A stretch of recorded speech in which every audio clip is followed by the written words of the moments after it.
Hello श्रीपूरकर, चला आपल्या व्हिडिओला सुरुवात करूया. श्री गुरुदेव दत्त, श्री स्वामी समर्थ. आपली सकाळ देवपूजेपासून होती सकाळ सकाळ आणि आपण काय देवपूजा पुस्तक वाचल्याशिवाय आपल्या सकाळची सुरुवातच करत नाही.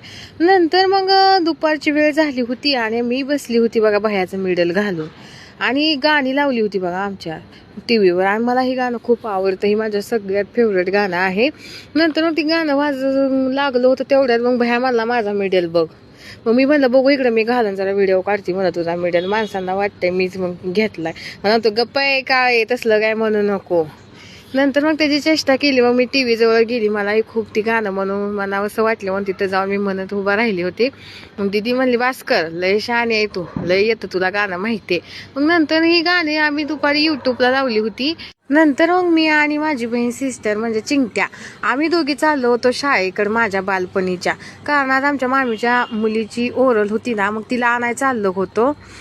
तिची मम्मी जात असती पण तिच्या मम्मीला खूप कंटाळा. माझ्या मम्मीने मला आणि चिंट्याला पाठवलं. मी म्हणलं चला तेवढ्यात मला शाळाही बघायला मिळेल.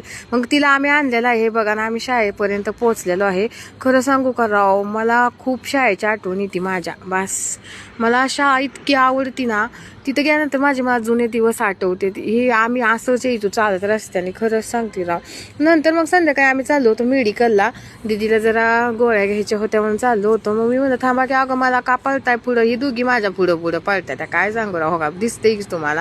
आणि खरं सांगू का, मी कधी संध्याकाळचं मला आवडत नाही बरं का चौकात जायला. पण दीदी म्हणते चल तेवढंच तुला व्यायाम पण होतोय, जायचं पण यायचं पण होतंय. म्हणते तेवढंच तुला फिरायला मिळते, चल तू काय अशी बी तशी बी येत नाही कुठं बी. लय आग्रह केल्याशिवाय मग तिथं गेल्यावर मग आमच्या साईडच्या जुन्या काकू मला गाठ पडल्या, केसकर काकू. मग त्यांच्यावर आम्ही जरा विचारपूस करत होतो कशा येत्या काय नाही. तर मग तेवढ्यात त्या मेडिकल मधल्या माझ्या फ्रेंडनी मला थांबवून घेतलं. म्हणली काय तू रिस्टार झाल्यापासून मला बोलच नाही, लय काय झालं तुला. मी म्हणलं काय नाही बाई, आमची कामाला उरकत नाही, ती घरातनं मला वेळ मिळत नाही कॉलेजमधनं वगैरे. मग नंतर आमची दिदी आली होती आणि आमचा पिल्या माऊच्या काकूला निवांत बसला होता. पण काय करणार, आई दिसल्या त्याला जाऊ वाटलं आईकडे. नंतर आमच्या पिल्यानं मी ज्या झाडानं डॉलीला पिवळ्याला मारतो का त्या झाडून दिदीला मारायला लागला. मी म्हणलं मार मम्मीला, तो कसा मारतोय.